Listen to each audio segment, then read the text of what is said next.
ஒப்படைக்கப்பட்ட வேலைக்காக ஸ்தோத்திரம். ஆண்டவரை கொடுத்த ஒரு கரங்களை பலப்படுத்தி தேவைகளை சந்தித்து ஆண்டவரை நிறைவுபடுத்தும் அற்புதங்களுக்கான செய்யும். இப்போது உடைய வார்த்தைகள் கேட்க வந்துகிறோம். ஆண்டவர் பேசுகிறது நீங்கள் அல்ல, பிதாவின் ஆவியான தாமே என்ற வார்த்தை என்பதை நம்முடைய அடியாரை மறைத்து பேசும் நாங்கள் கேட்கிறோம். எங்களை தாழ்த்தி வெறுமையாக்கி பொற்பாதம் சமர்ப்பிக்கிறோம். இயேசுவின் நாமத்தில் செபிக்கிறோம் நல்ல பிதாவே, ஆமென். அல்லேலூயா. அந்த நாளிலே 1 சாமுவேல் 21 அதிகாரம் 1 வசனத்தை செய்திக்கான வேத பகுதியாக எடுத்து தியானிக்கலாம். படி 1 சாமுவேல் 21:1. தாவீது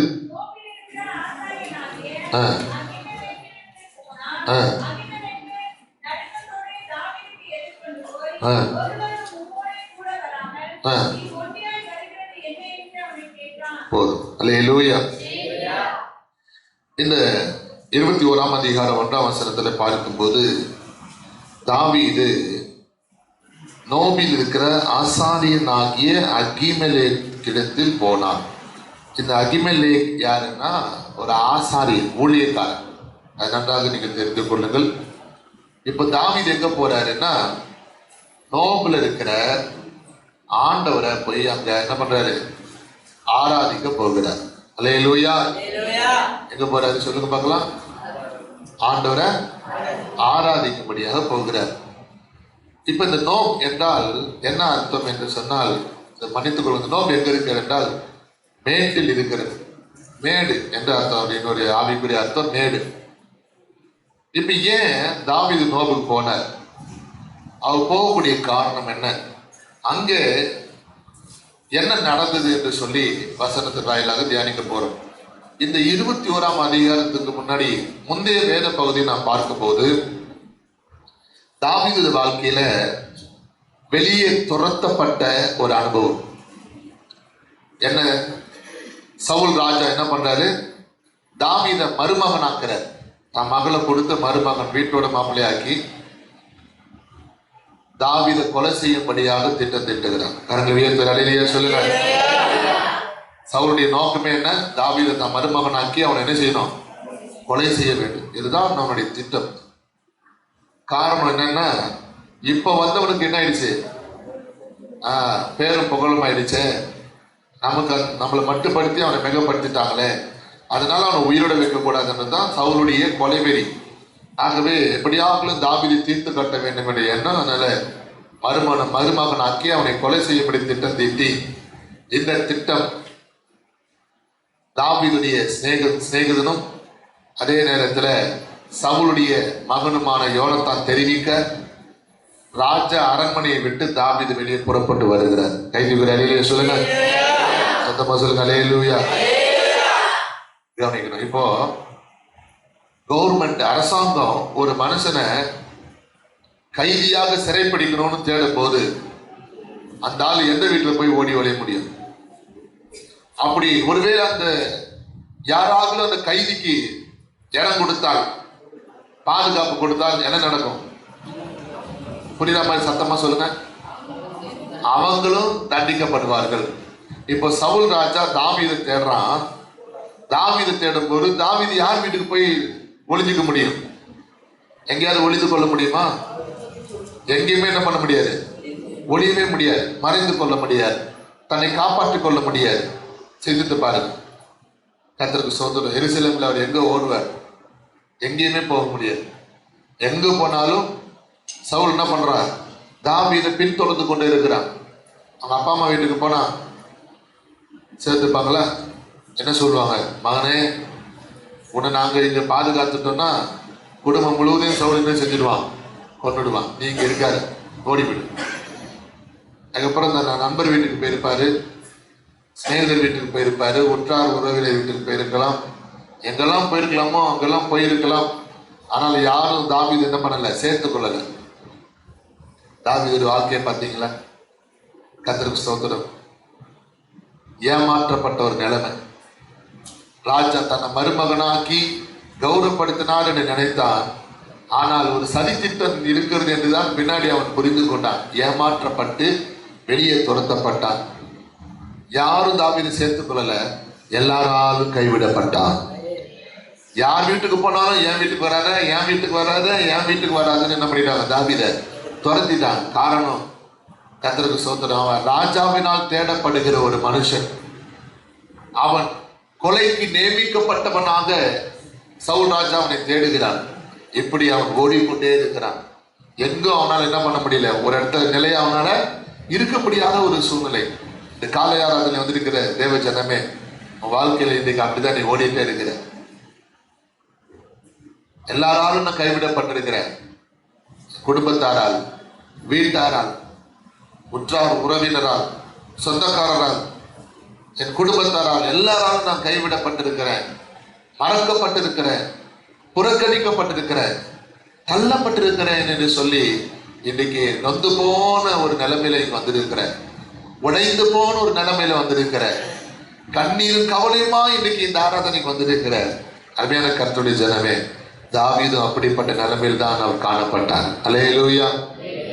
துரத்தப்பட்ட தாவீது, புறக்கணிக்கப்பட்ட தாவீது. அதுதான் தாவீது சொல்றார், உடைந்த பாத்திரத்தை போலாமே, எல்லாராலும் முழுவதும் மறக்கப்பட்டேன் என்று சொல்லி வேதம் சொல்லுகிறது. அல்லேலூயா. எல்லாராலும் முழுவதும் மறக்கப்பட்டேன். என்ன அர்த்தம்? தாவீதுக்கு யாருமே என்ன பண்ண முடியாது, வீடு கொடுக்க முடியாது, பாதுகாப்பு கொடுக்க முடியாது, இடம் கொடுக்க முடியாது, ஒரு 2 நாள் இருந்துட்டு போப்பான்னு சொல்ல முடியாது. காரணம், சவுல் ராஜா தேடிட்டு இருக்கிறான். இந்த நிலைமையில ஒரு ரட்சிக்கப்படாத மனுஷன் என்ன பண்ணுவான்? வீட்டுல சேர்த்துக்கல, குடும்பத்துல சேர்த்துக்கல, ஊர்ல சேர்த்துக்கல அப்படின்னா ஒரு ரட்சிக்கப்படாத மனுஷன் உலகத்தானா இருந்தானா அவன் கடைசியா என்ன முடிவு பண்ணுவான்? சொல்லுங்க, என்ன பண்ணுவான்? கரெக்டான பதில். அல்லேலூயா. யாருமே சேர்த்துக்கல, இனிமே நம்ம என்னத்துக்கு வாழறது? என்ன பண்ணலாம்? செத்து விடலாம், மரித்து விடலாம் என்று சொல்லி என்ன பண்ணிருப்பாங்க? அந்த முடிவுக்கு தான் போவாங்க. நம்ம தனியா இருக்கிறோமே, இனிமே நம்ம வாழ முடியாது, என்னைக்கா இருந்தாலும் ஒரு நாள் சவுல் கையில நம்ம மாட்டி சாகிறதுக்கு நம்மளே மரணத்தை தேடிக்கலாம்னு சொல்லி என்ன பண்ணிருப்பாங்க? தற்கொலை தான் நாடி போயிருப்பாங்க. ஆனால் இந்த தாவீது எதை தேடி போனான்னு தெரியுமா? சாவை அல்ல, மரணத்தை அல்ல, தற்கொலையை அல்ல, அவன் தேடி போனது தேவ சமூகத்தை. கைது விரலிலே சொல்லுங்க, அல்லேலூயா. நம்முடைய பிரச்சனையில நாம் எதை தேடுகிறோம்? நம்முடைய கஷ்ட நேரத்தில் நாம் எதை தேடுகிறோம்? நாம் இப்படி கைவிடப்பட்ட சூழ்நிலையில நாம் எதை தேடுகிறோம்? நாம் நெருக்கப்படுகிற காலங்களில நாம் எதை தேடுகிறோம்? சற்று சிந்தித்து பாருங்கள். ஒரு திருமண நாள்னா எங்க வரும்? ஆலயத்துக்கு வரோமா? பிறந்த நாள்னா என்ன பண்றோம்? ஆலயத்துக்கு வரோமா? ஒரு வீடு பிரதிஷ்டைன்னா ஆலயத்துக்கு வரும். ஒரு மேரேஜ் வச்சுக்கிறோம், இன்விடேஷன் நோட்டீஸ் அடிக்க போறோம்னா ஆலயத்துக்கு வரும். எல்லா சுப நிகழ்ச்சிகளுக்கும் நல்ல விசேஷங்களுக்கும் ஆலயத்துக்கு வர தெரிகிற நமக்கு ஒரு கஷ்டம்னா கர்த்தர் சமூகத்தை தேடி வரமா? அல்லேலூயா. தாவீது பாருங்க, தவறான முடிவு எடுக்கல. ரெண்டாவது இன்னொரு விஷயம் பாருங்க. இப்ப தாவீதுடைய நிலைமை எப்படி தெரியுமா? அப்படியே உச்சியில தூக்கிட்டு போய் அப்படியே பட்டுன்னு கீழே விட்டா, பொத்துன்னு கீழே விட்டா எப்படி இருக்கும்? அங்க இருந்து கீழே தமால் விடுற மாதிரி இருக்கு இப்ப தாவீதுடைய நிலைமை. அப்படி என்ன அர்த்தம்? கர்த்தருக்கு ஸ்தோத்திரம். அவன் பாட்டு ஆடு மேய்ச்சிட்டு இருந்தவன் இந்த ஆண்டவர் என்ன பண்ணாரு? உன்னதான் கர்த்தர் ராஜாவாக உயர்த்த போறான்னு சொல்லிட்டு கூட போன்ற சகோதர மத்தியில் கனப்படுத்தப்பட்டு அரண்மனைக்கு கொண்டு செல்லப்பட்டான். சிங்கத்தை வீழ்த்தினான், கரடியை வீழ்த்தினான், கோலியாத்தை வீழ்த்தினான். தாவீதுக்காக பாட்டே பாடினாங்க பாருங்க. என்ன பாட்டு பாடினாங்க? சவுல் கொண்டது 1000 10,000 அந்த ஸ்திரீகள் பாட்டு பாடினாங்களாம். அப்ப தாவீது பேர் வச்சு பாட்டே பாடுற அளவுக்கு அவன் புகழப்பட்டான். ஊரும் நாடும் அவனை தெரியாதவன் இல்லை என்று சொல்லப்பட்டான். இப்படி இவ்வளவு புகழ் உச்சியில கொண்டு செல்லப்பட்டவன் இப்ப என்ன நிலைமையில வந்துட்டு இருக்கிறான்? எல்லாத்தையும் இழந்து நிர்கதியா, நிராயுதபாணியா, தனித்து விடப்பட்டவனாய், புறக்கணிக்கப்பட்டவனாய், மறக்கப்பட்டவனாய், கைவிடப்பட்டவனாய், மனம் நொந்து போனவனாய், கர்த்தருக்கு ஸ்தோத்திரம், தனிமையில் அவன் நடந்து கொண்டு வருகிறான். அல்லேலூயா. ஆனால் அவன் தவறான முடிவெடுக்கல பாருங்க. எல்லாமே இழந்துட்டோம், எல்லாத்தையும் விட்டு வந்துட்டோம், இனிமே எனக்கு என்ன வாழ்க்கை, இனிமே நான் ஏன் உயிரோடு இருக்கணும்னு சொல்லி அவன் தவறான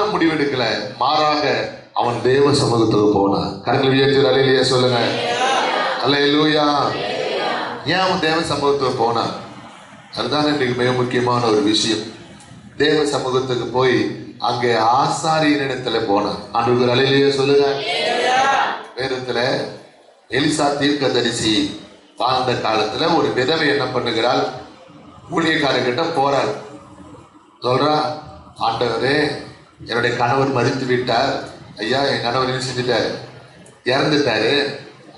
பிரைஸ் சொல்லுவார். நாங்கள் கடன் பிரச்சனை இருக்கிறோம், எனக்கு பிள்ளைங்க இருக்கிறாங்க, நான் எப்படி குடும்பம் நடத்த போறது எனக்கு தெரியல ஐயா அப்படின்னு கேட்கும்போது எலிசா தீர்க்கதரிசி அவங்க கஷ்டத்தை பார்த்து, அவங்க வறுமையை பார்த்து, சரிம்மா நான் செலவுக்கு ஒரு 10,000 ரூபாய் கொடுக்குறேன் வச்சுக்கோ அப்படின்னு சொல்லலை.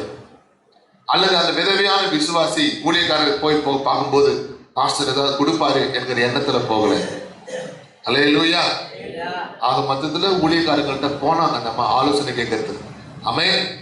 கவனிக்கணும். எதுக்கு தெரியுமா? நம்ம பிரச்சனை நேரங்களில் நம்ம என்ன பண்றோம்னா, கர்த்தருக்கு ஸ்தோத்திரம், இந்த டாக்டர் போக சொன்னாங்க, இந்த ஹாஸ்பிட்டலுக்கு போக சொன்னாங்க, இந்த வைத்தியக்காரர்கிட்ட போக சொன்னாங்க, நம்ம என்ன பண்ணிட்டு இருக்கிறோம்? சுத்தி சுத்தி வந்துட்டே இருக்கிறோம். இல்லைன்னா என்ன பண்றோம்? பிரச்சனை நேரத்துல போலீஸ் ஸ்டேஷனுக்கு போறோம், போய் நான் அட்வொகேட்டை போய் பார்க்குறோம். ஆனால் அருமையான கர்த்தருடைய ஜனமே, இந்த விதவை ஊழியக்காரர்கிட்ட ஆலோசனை கேட்க போனால் ஊழியக்காரர் பதிலுக்கு என்ன கேட்டார் தெரியுமா? உங்ககிட்ட என்ன இருக்குது திருப்பி கேட்டார். நீ என்கிட்ட வந்திருக்கிறிய, உங்ககிட்ட என்ன இருக்கு? அந்த அம்மா சொன்னாங்க, ஒரு குடத்துல ஒரு குடம் ஃபுல்லா எண்ணெய் இருக்குது ஐயா, அதை தவிர்த்து வேற ஒண்ணுமே இல்லை. ஆண்டவருக்கு அல்லேலூயா சொல்லுங்களேன். அப்போதான் அவர் என்ன பண்ணாரு அப்படின்னா, அதை கொண்டு வா, அதை நான் ஆசீர்வதித்து தற்பறேன், காலியான பாத்திரம் எல்லாம் கொண்டு போய் என்ன பண்ணேன்? ஊத்த சொல்லிட்டார். ஊழியக்காரர் சொன்ன வார்த்தையை சற்றும் அவிசுவாசிக்கல. ஊழியக்காரர்கிட்ட போனா அவர் என்ன விளையாட்டுத்தனமா என்ன பண்றாரு? அந்த ஒரு குடம் தண்ணியை எடுத்துட்டு போய் காலியான பாத்திரத்தில் ஊத்த சொல்றாரு அப்படின்னு சந்தேகப்படல, அவிசுவாசிக்கல. ஐயா, இது இப்படி செய்யக்கூடாது ஐயா, அப்படி செய்யணும் ஐயான்னு சொல்லி ஊழியக்காரருக்கு புத்திமதி சொல்லல. அல்லேலூயா. என்ன பண்ணாங்க? அவர் சொன்னதை சொன்ன மாதிரி போய் கர்த்தருக்கு சொந்தர் எல்லா பாத்திரத்தையும் ஊற்றினார். வசனம் சொல்லுகிறது, அந்த ஊற்ற அந்த எண்ணெய் எல்லா பாத்திரம் நிரம்பி வழிந்தது. அல்லேலூயா. அதை விற்று இருக்கிற கடன் எல்லாம் அடைத்து விட்டார். ஆமென். அப்போ இந்த ஆலோசனையும் திட்டமும் ஆசீர்வாதமும் எங்க போனதால நமக்கு கிடைச்சது? ஊழியக்காரங்க தேடி போனதால். ஊழியக்காரர் இருக்கிறாரு, தேவ சமூகத்தில் இருக்கிறாரு. அப்ப நீங்களும் நானும் தேவ சமூகத்துக்கு வரணும். சத்தமோர் அல்லேலூயா சொல்லுங்க. தேவ சமூகத்துக்கு வரதுனால நம்ம கர்த்தர் நமக்கு என்ன கொடுக்கிறாரு? ஆலோசனை கொடுக்கிறாரு, திட்டங்களை கொடுக்கிறாரு. கர்த்தருக்கு ஸ்தோத்திரம். அப்படி தேவ சமூகத்துக்கு தான் நம்மளுடைய கடன் பிரச்சனை மாறிச்சு. அல்லேலூயா. அன்னாள், ஆமென். அன்னாளுடைய வாழ்க்கையில பிள்ளை செல்வம் இல்லை, குழந்தை பாக்கி இல்லை. வசனம் சொல்லுகிறது, அவருடைய கர்ப்பம் அடைக்கப்பட்டிருந்தது. கர்ப்பம் அடைய முடியாதபடிக்கு அவருடைய கர்ப்பம் அடைக்கப்பட்டிருந்தது என்று வேதம் சொல்லுகிறது. ஆனால் ஆலயத்தில் போய் அழுது ஜெபித்தார். தன் இருதயத்தெல்லாம் கர்த்தருடைய சமூகத்தில் ஊற்றினார். ஊழியக்காரர் போய் கேட்கிறாரு, என்னம்மா அப்படின்னு. அவர் சொல்றான், என் இருதயத்தில் எல்லாம் ஊற்றி விட்டு. அப்ப என்ன பண்ண, நீ கர்த்தரிடத்துல கேட்டபடி கர்த்தர் வேண்டுதலுக்கு ஜெபங்களுக்கு என்ன பண்ணுவாரு? பதில் தருவா.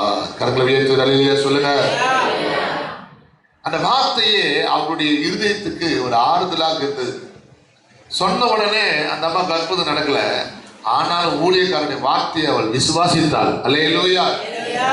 வசனம் சொல்லுகிறது, அந்த வார்த்தையை சொன்ன உடனே அவள் துக்கமுகமாய் இருக்கவில்லை. ஆமென். அப்ப அவளுக்கு ஒரு நம்பிக்கை வந்துருச்சு.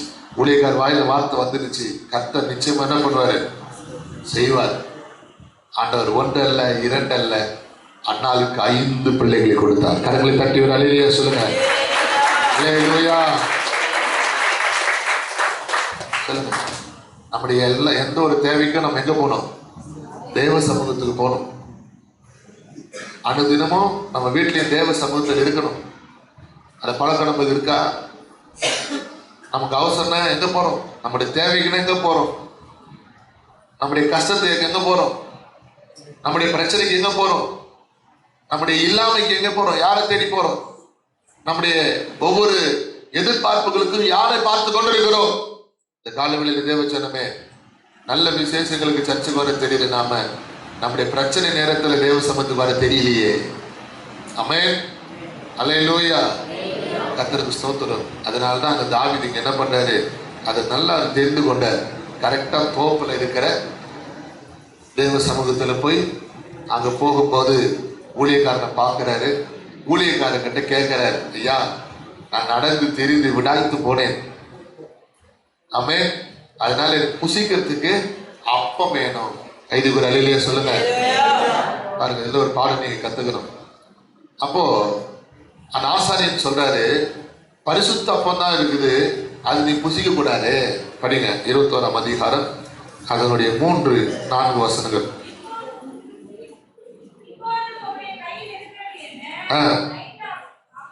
5 அப்பமாகிலும் வேற ஏதாவதிலும் இருக்கிறது என்னிடத்தில் கொடும் என்றால் ஆசாரியன்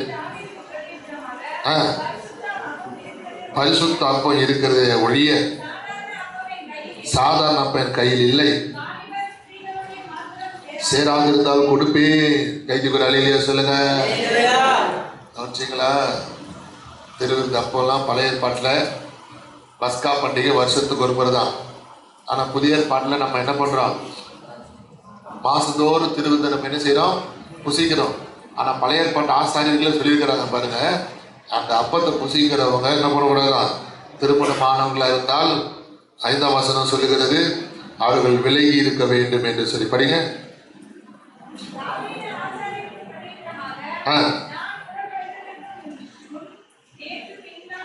நேற்றும் முந்த நாளும் விளக்கமா இருந்தார்கள். கவனிங்க, ஒரு பந்திக்கு நம்ம வரணும்னா எவ்வளவு பரிசுத்தமா ஆயுதமா வரணுமா. ஸ்திரீகள் எங்களுக்கு விளக்கமா இருந்தார்கள். ஏனென்றால் அந்த அப்பத்துக்கு 4ஆம் வசனம், அந்த அப்பத்துக்கு பேர் என்ன சொல்லப்பட்டிருக்கிறது, பரிசுத்த அப்பம். கைதுக்கு அலையிலேயே சொல்லுங்க. ஆண்டவருடைய சரீரம் எப்படிப்பட்ட சரீரம், பரிசுத்தமானது.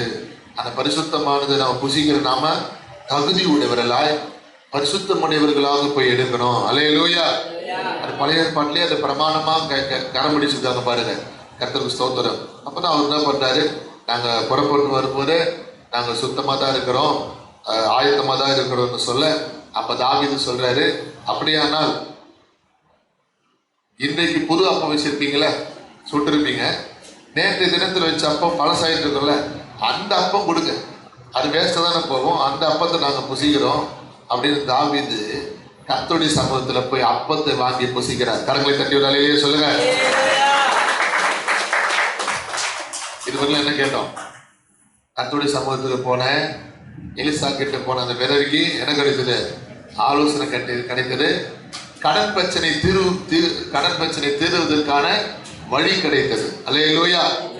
அண்ணால் ஆலயத்துல போய் ஜெபித்ததுனால அவருக்கு கர்ப்பத்தின் கனி கிடைத்தது. இங்க தாவீது கர்த்தருடைய சமூகத்துக்கு போனதுனால அவனுக்கு அப்பம் கிடைத்தது. ஆமென். அப்பம் ஆவிக்குரிய அர்த்தம் என்னது, மனுஷன் அப்பத்தினாலே மாத்திரமல்ல ஒவ்வொரு வசனமாகிய அப்பம், தேவ வார்த்தையாகிய அப்பம். கர்த்தருக்கு ஸ்தோத்திரம். வசனம்.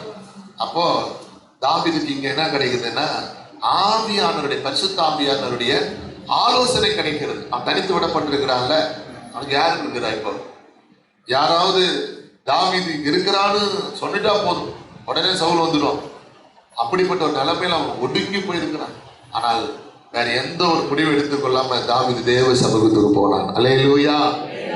அங்க போய் நேற்று தினம் அந்த மீந்த அப்பத்தை வாங்கி புசித்து தேவ வார்த்தையினால் அவன் நிரப்பப்பட்டான். ஆமென். அல்லேலூயா. தேவ சமூகத்து வருகிற அருமையான சகோதரிய சகோதரனே, ஆண்டவருக்கு அவருடைய வார்த்தையினால கர்த்தருடைய நிரப்புகிறார், அவருடைய ஆலோசனை தந்து உனக்கு வழி நடத்துகிறார். அதனால 32ஆம் சங்கீதம் 8ஆம் வசனத்துல தாவீது சொல்லுகிறார், நான் உனக்கு போதித்து உன்மேலின் கண் வைத்து இந்த ஆலோசனையை கர்த்தருடைய சமூகத்தில் பெற்றுக்கொண்டார் தாவீது. அல்லேலூயா. தாவீது எப்போ யுத்த காலத்துக்கு போனாலும் ஜெபம் பண்ணுவார், ஆண்டவர்கிட்ட கேட்பார், போலாமா போகக்கூடாதா. கர்த்தர் யுத்தத்துக்கு போறது உத்தரவு கொடுத்தாரா தாவீது யுத்தத்துக்கு போவார். கைது விரலையிலே சொல்லுங்க. பாருங்க, எப்போதும் தாவீதுக்கு ஆண்டவரோடு கூட பேசுகிற ஒரு பழக்கம் இருந்தது, ஆவியானுடைய வழி நடத்துதல் இருந்தது. நாம் எந்த ஒரு துவக்கத்தையும் ஜெபித்து செயல்படுத்துகிறோமா, ஒரு வீட்டு வேலை செய்யணும், ஒரு திருமண காரியம், அல்லது ஒரு கடை தொடங்க போறோம், ஒரு வியாபாரம் துவங்க போகிறோம், அல்லது ஒரு புதிய தொழில் துவங்க போகிறோம், எதுவா இருந்தாலும் ஜெபித்து செயல்படக்கூடிய பழக்கம் நமக்கு உண்டா? கரங்களை உயர்த்தி சொல்லுங்க. தாவீதுடைய வாழ்க்கையில இது எல்லாமே ஆவியானவர் கொடுக்கிற திட்டங்கள், ஆலோசனைப்படி அவன் நடக்க பிரயத்தனப்படுத்தான். அருமையான தேவ ஜனமே, நன்றாக அறிந்து கொள்ளுங்க. இப்ப தாவீதுக்கு என்ன கிடைச்சிருக்கீங்க? கர்த்தருக்கு ஸ்தோத்திரம். நல்ல ஆலோசனை கிடைத்தது, அப்பம் கிடைத்தது, அதான் கர்த்தருடைய வார்த்தையினால் அவன் நிரப்பப்பட்டான். மூன்றாவதாக ஆலயத்தை விட்டு அவன் வெளியே போகும்போது கர்த்தர் என்ன கொடுக்கிறார் தெரியுமா? 8ஆம் வசனம் படிங்க.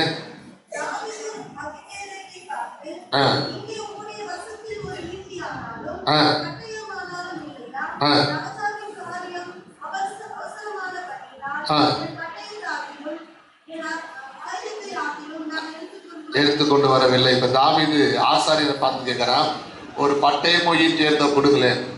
அல்லேலூயா. இப்ப ஆசாரியர் என்ன பண்றாரு? இந்த கேள்வி கேட்கும் போது ஆசாரியர் சொல்றாரு, நீ கோலியாத்தோட யுத்தம் பண்ணியே, அவனுடைய ஒரு அந்த ஈட்டி பட்டயம், கோலியாத்து பட்டயம் என்கிட்ட இருக்குது, அதை நான் உரையில சுத்தி வச்சிருக்கிறேன், அது உனக்கு கொடுக்குறேன் என்று சொல்லி கர்த்தருக்கு ஸ்தோத்திரம். ஊழியக்காரர் விசுவாசியாகிய தாவீது கையில, ராஜா கையில என்ன கொடுக்குறாரு? பட்டயத்தை கொடுத்து அனுப்புகிறார். கரங்களை தட்டி ஒரு அழியிலேயே சொல்லுங்க பார்க்கலாம். இதனுடைய ஆவிக்குரிய அர்த்தம் என்ன? தேவ சமூகத்துக்கு வந்த தாவீதுக்கு கர்த்தருக்கு ஸ்தோத்திரம். முதலாவது அப்பம் கிடைத்தது, இரண்டாவது ஆலோசனை கிடைத்தது, மூன்றாவதாக எதிரியை வீழ்த்தத்தக்க ஆயுதம் கிடைத்தது. ஆமென். சத்துருவை வீழ்த்த ஆயுதத்தை கர்த்தர் கொடுக்கிறார். தேவ சமூகத்துக்கு வரும்போது உன்னோட பாவத்தின் மூலமாக, இச்சையின் மூலமாக கர்த்தருக்கு ஸ்தோத்திரம். ஒவ்வொரு விதத்துல, வேலை ஸ்தலத்துல, உன் குடும்பத்துல, உன்னுடைய வீட்டுல எதிராளி, சில உங்க வீட்டுல எதிர்த்தாமலேயே சில பிரச்சனை கொடுக்க இருப்பாங்க. இப்படி எந்த விதத்துல பிசாசு உனக்கு பிரச்சனைகள் கொடுக்கிறானோ, எதிர்ப்புகளை கொடுக்கிறானோ, அவனை எதிர்க்கத்தக்க ஆயுதத்தை கர்த்தரோடு கொடுக்கிறார். கைதுகுறையிலேயே சொல்லுங்க. எதிர்க்கத்தக்க பலனை கர்த்தரோடு கொடுக்கிறார், அதிகாரத்தை கொடுக்கிறார், வல்லமையை கொடுக்கிறார். அல்லேலூயா. நம்ம எந்த சூழ்நிலையிலும் எங்க வந்து சேரணும் சொல்லுங்க? தேவ சமூகத்துக்கு வந்து சேரணும். அந்த தாவீது நல்ல அந்த பழக்கத்தை வச்சிருந்தார். அதனால தான் சொல்றார், 1000 நாள் ஆகாமியர் கூடாரத்தில் வாசமா இருப்பதை பார்க்கலும் வாஞ்சிப்பேன். ஆமென். அல்லேலூயா. கர்த்தருக்கு ஸ்தோத்திரம். இன்னைக்கு ஒரு தேவ மனுஷனை குறித்து வாசித்து ஜெபித்து முடிக்க போறோம். 1 ராஜாக்கள் 19ஆம் அதிகாரம் 1ஆம் வசனம். 1 ராஜாக்கள் 19.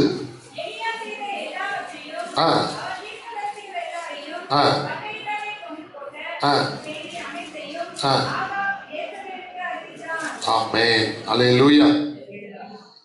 இந்த ஆகாப் இஸ்ரவேலுடைய மகாராஜா, ஏசபேல் மகாராணி.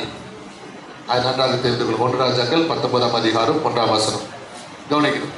தொடர்ந்து நமக்கு வேதத்தில் பார்க்கும்போது இப்ப ஏசபேல் மகாராணி என்ன பண்றா?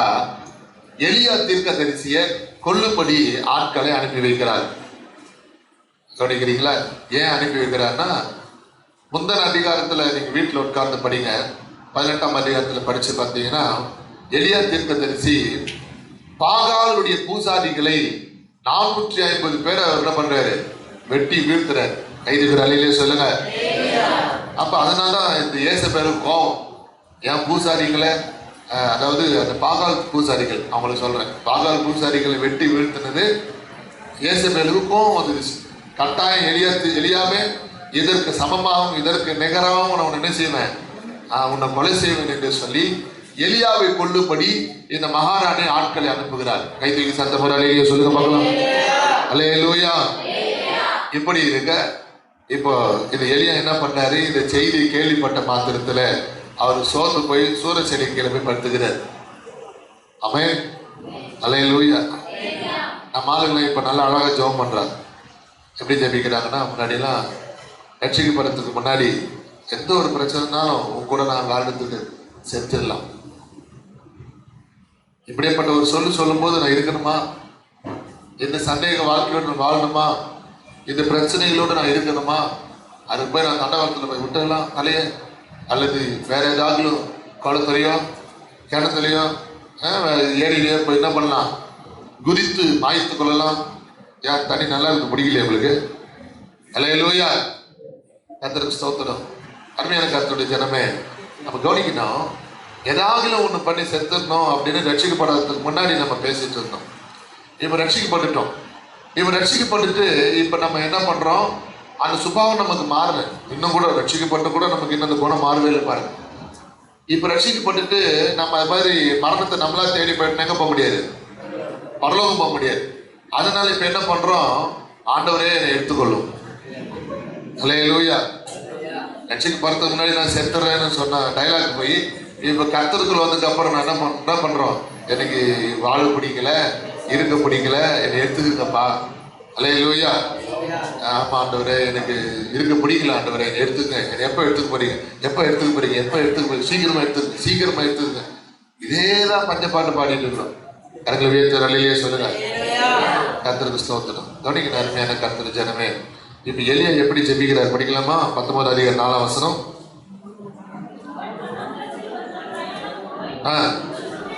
ஒரு சூரச்செடி கீழ் உட்கார்ந்து தான் சாக வேண்டும் என்று கோரி, போதும் கர்த்தாவே, என் ஆத்துமாவை எடுத்துக்கொள்ளும்,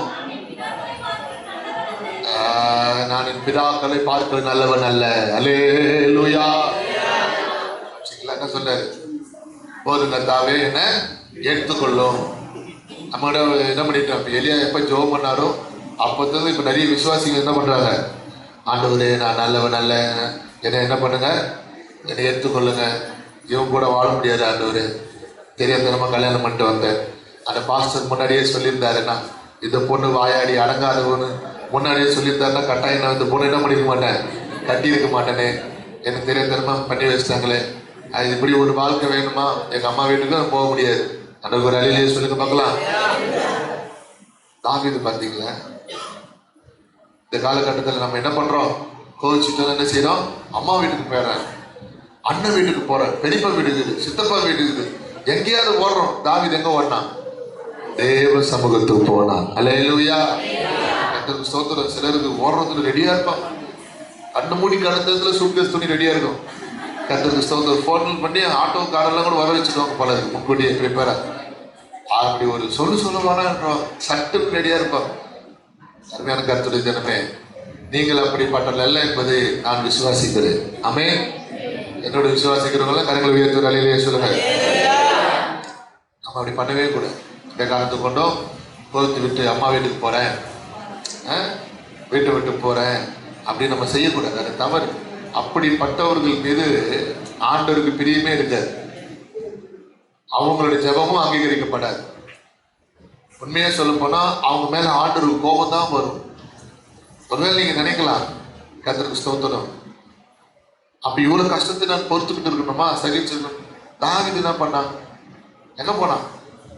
நேரா தேவ சம்பந்தத்துக்கு வந்தான். நீ ஒண்ணும் உன் வீட்டுல முட்டி போட்டு கண்ணீர் ஜெபிக்கணும் இல்லையா? உனக்கு வரக்கூடிய ஒரே இது தேவ சமூகம் மாத்திரதான். அல்லேலூயா. ஆசாரியன் கிட்ட வந்து ஆலோசனை பெற்றுக்கொண்டானா? கர்த்தருக்கு ஸ்தோத்திரம். ரட்சிக்கப்பட்ட கர்த்தருடைய ஜனமே, நீ வரக்கூடிய இடம் தேவ சமூகம் தான். இங்கதான் அண்ணாள் மாதிரி கண்ணீர் விட்டு ஜெபிக்கணும். கர்த்தருக்கு ஸ்தோத்திரம். அப்ப கண்ணீர் விட்டு ஜெபித்த அண்ணாளுக்கு கர்ப்பத்தின் கனியில மாற்றமே இதற்கு இல்லாத அண்ணாளுக்கு ஜெபித்த பின்பு ஒரு மாற்றத்தை கொடுத்தார் அல்லவா? அல்லேலூயா. உன் பிரச்சனை தீர்மானத்துக்கு என்னைக்காவது தேவ சமூகத்திலே கண்ணீர் விட்டு ஜெபித்தது உண்டா? சண்டை போடுறிய, கோவப்படுறிய. ஒரு வீட்டுக்கு போறோம், ஹஸ்பண்ட் ஒய்ஃபுக்குள்ள பிரச்சனைன்னு சொல்லி கூப்பிட்டு உட்கார வச்சு பேசுறாங்க. ஐயா, என் மனைவி கல்யாணம் பண்ணும்போது பசு மாதிரி இருந்தார். அல்லேலூயா. கதறி கடிக்கிற மாதிரி இப்போ புலி மாதிரி வர பாய்ந்து வருகிறார். இவளுக்கு எதோ பிடிச்சிருக்கு, இவளுக்கு நீங்க ஜெபிக்கணும் அப்படின்னு அவர் சொல்றாரு. அல்லேலூயா. அப்ப அவங்க சிரிச்சுட்டே இருந்தாங்க. என்ன சிஸ்டர், என்ன பண்ணுது? எனக்கு ஒன்றும் பண்ணலையா, நான் நல்லா இருக்கிறேன். அப்ப என்னதான் பிரச்சனை? நானும் எவ்வளையா பொறுத்துப்பேன். இருந்தாலும் ராத்திரி பகலும் என்ன பண்ணிட்டே இருக்கிறார், எப்ப பார்த்தாலும் சண்டை போட்டுட்டே இருக்கிறார், கத்திக்கிட்டே இருக்கிறாரு. பொறுத்து பார்த்தேன், இதான் நடக்கல. பதிலுக்கு நானும் கத்த ஆரம்பிச்சேன். அல்லேலூயா. என்ன ஆளு கத்துறது, ஒரு 3 வீட்டு கேட்கறாமே சத்தம் கொடுக்க ஆரம்பிச்சேன். அமைச்சர் அசிங்கமா கத்தாதாரு. அப்ப அந்த ஆள் கத்தலாம், நான் கத்தக்கூடாதா? அப்ப டெக்னிக் தெரிஞ்சுக்கிட்டேன். ஓஹோ, இந்த ஆள் அடங்கணும்னா நான் பதிலுக்கு என்ன செய்யணும்? அப்ப நீ கத்த உண்மையான சமாதானம் தேர்ந்தெடுவா தெரியுமா? உனக்கு கர்த்தர் கிருபையா கொடுத்த உன்னுடைய குணத்தை நீ இழந்துருவ. ஆமா, உன் கிருபை நீ இழந்துருவ. மாம்சத்துல போராடி ஜெயித்து உன் ஒருவனும் இல்லையே. அல்லேலூயா, கர்த்தருக்கு ஸ்தோத்திரம்.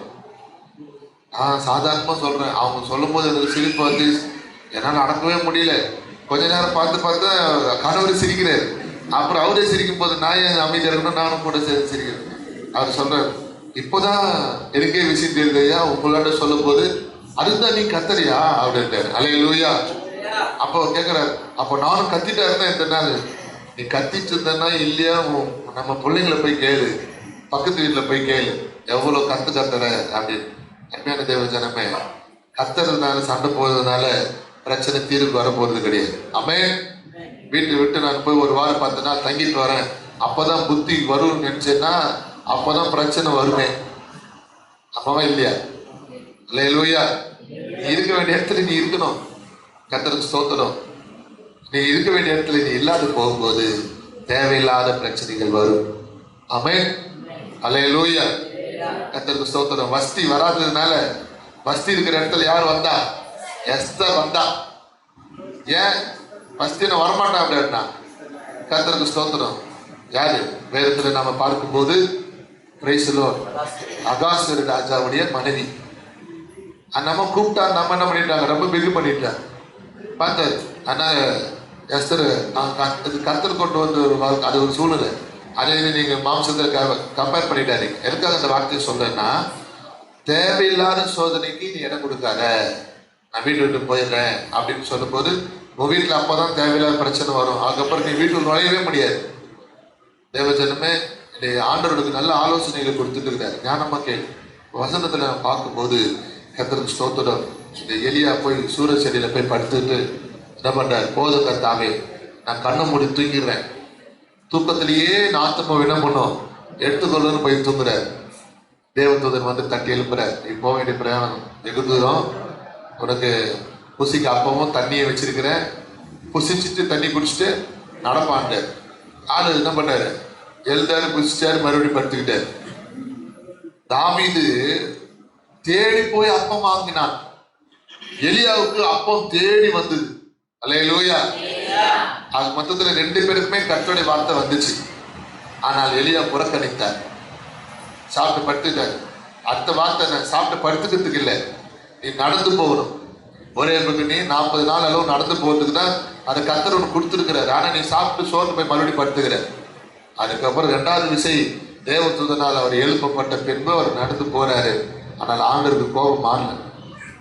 எலியா 40 நாட்கள் நடந்து போறாரு, ஒரு நாள் 2 நாள்ல. அந்த சாப்பிட்ட புசித்த பலன் 40 நாட்கள். அந்த 40 நாட்கள்ல ஒரு நாள் கூட கர்த்தர் எலியாவோடு பேசல. அதுதான் மிகுந்த வேதனை. எதனால காரணம்? நீ சோர்வுக்கு இடம் கொடுக்கிற. எலியா சுரச்சரிக்கையில படுத்தது காரணம் என்ன? சோர்வு. இப்பெல்லாம் நீ சரியா ஜெபிக்கிறது இல்ல, சோர்வுக்கு இடம் கொடுக்கிற. இப்பெல்லாம் நீ சரியா ஆலயத்துக்கு வர்றது இல்லை, தேவ சம்பத்துல நீ வர்றது இல்லை, சோர்வுக்கு இடம் கொடுக்கிற. 2வது, நான் சாக வேண்டும் என்று சொன்னான். கவனிச்சிங்களா? நீ ஜபத்துக்கு இடம் கொடுக்கலன்னா தேவையில்லாத வார்த்தை வாயில வருது, தேவையில்லாத பிரச்சனை குடும்பத்துல வருது, தேவையில்லாத விவாதங்கள் வீட்டுல எழும்புது. காரணம், வீட்டுல தேவ சமூகம் இல்ல. அல்லேலூயா. நீ தேவ சமூகத்துல தரித்திருக்கவில்லை, தேவ சமூகத்துல காத்திருக்காதனால்தான் வீட்டுல தேவையில்லாத பிரச்சனை உனக்கு எழும்புது, தேவையில்லாத சண்டை ஏன் எழும்புது? நீ முன்போல நீ ஜெபிப்பது கிடையாது. சோர்ந்து போய் படுத்துட்டு இருந்த. சோர்வு. 2வது அவர் வாயில வந்த வார்த்தை. 3வது புசித்தும் மறுபடியும் படுத்துக்கிட்டாருல்ல. இதெல்லாம் பார்த்த கர்த்தர் 40 நாட்களுக்கு பின்பு எலியாவிட கூட என்ன பண்றாரு? வந்து நில்லு. ஒரு அல்லேலூயா சொல்லுங்க பார்க்கலாம். 19ஆம் அதிகாரம் 11ஆம் வசனம்.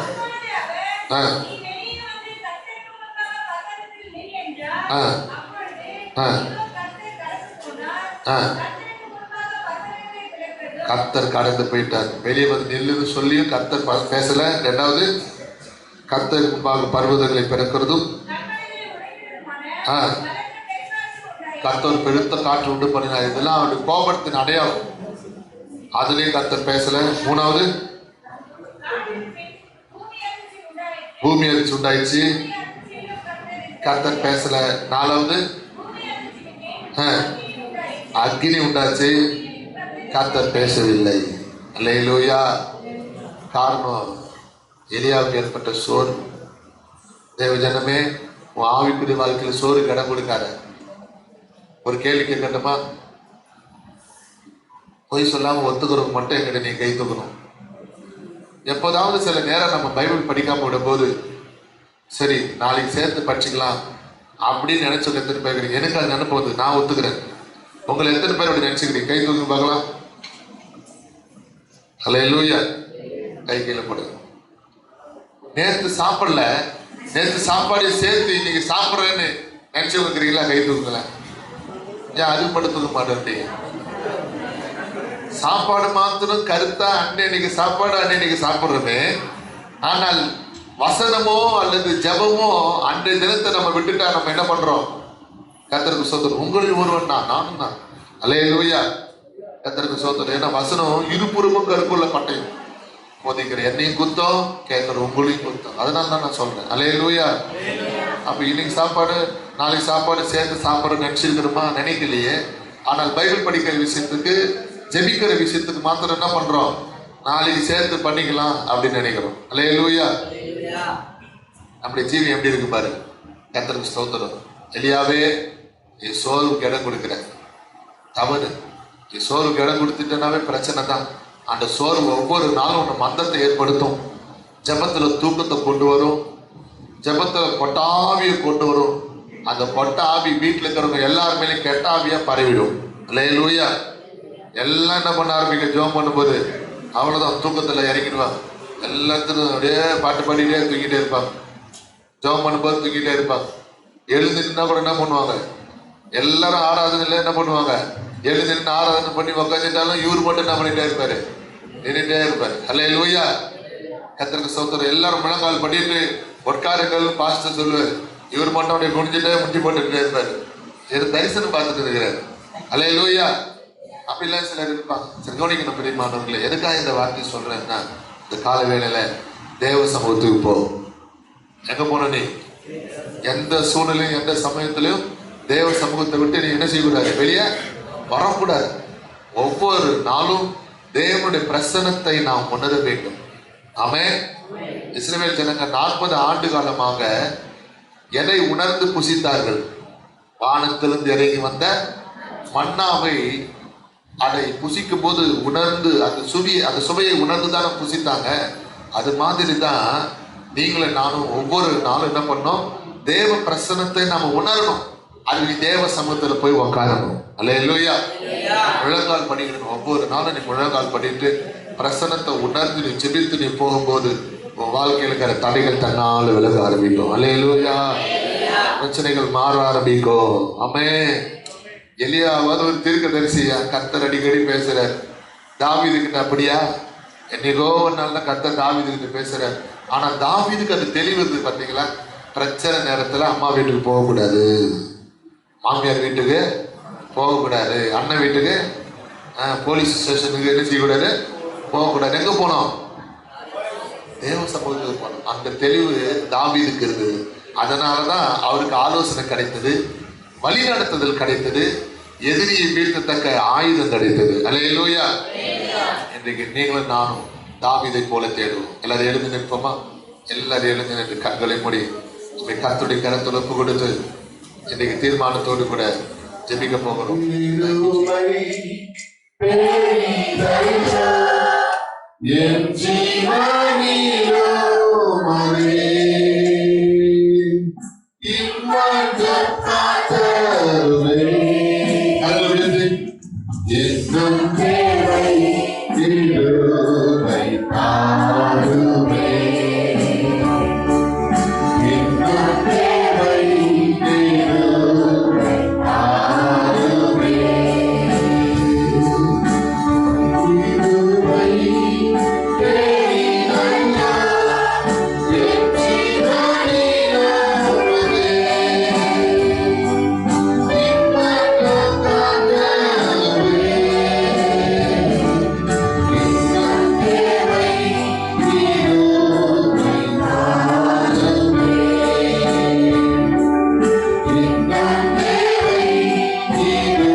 பரிசுத்தமுள்ள பிதாவே, ஆசீர்வதிக்கப்பட்ட வேலைக்காக உமக்கு ஸ்தோத்திரம். இந்த நாளில் வேலையிலும் கூட கர்த்தாவே உமக்கு ஸ்தோத்திரம். தாவீதை போல தேட வேண்டும் என்கிற தலைப்பில் ஆண்டவரே உம்முடைய சமூகத்திலே நாங்கள் நாடி தேடி வர கிருபை செய்தமைக்காக நன்றி. நாங்கள் எப்போதுமே தேவ சமூகத்தை விட்டு விலகாதபடிக்கு தேவ சமூகத்திலே தரித்திருக்கிற உதவி செய்யும். கடந்த ஒவ்வொரு கர்த்தருடைய பிள்ளைகளை ஆசீர்வதி. கர்த்தருடைய பிரசன்னம் ஒவ்வொரு ஆளுகை செய்யட்டும், ஆட்கொள்ளட்டும். புறப்பட்டு செல்லும்போது பிரயாணங்களை வாய்க்க செய்யும். எங்களை தாழ்த்தி வெறுமையாகி பொறுப்பாதங்களை ஒப்புக் கொடுக்கிறோம், சமர்ப்பிக்கிறோம், ஒப்புக் கொடுக்கிறோம். பெரிய காரியங்களை செய்யும். இந்த நாளிலே பெருசு ஆராதனை சிறப்பான கிருபை செய்த ஆண்டவருக்கு ஸ்தோத்திரம். ஆராதனை பங்கு பெற்ற ஒவ்வொரு பிள்ளைகளை கர்த்தர் ஆசீர்வதித்ததற்காக ஸ்தோத்திரம். ஆசீர்வதி. இயேசுவின் நாமத்தில் ஜெபிக்கிறோம் நல்ல பிதாவே. என் ஆத்துமாவே கர்த்தரை ஸ்தோத்திரி, என் முழு உள்ளமே பரிசுத்த நாமத்தை ஸ்தோத்திரி. என் ஆத்துமாவே கர்த்தரை ஸ்தோத்திரி, கர்த்தர் செய்த சகல உபகாரங்களையும் பரவாது. முன்னாலே சொல்லும் அல்லேலூயா, அல்லேலூயா, அல்லேலூயா. God bless you.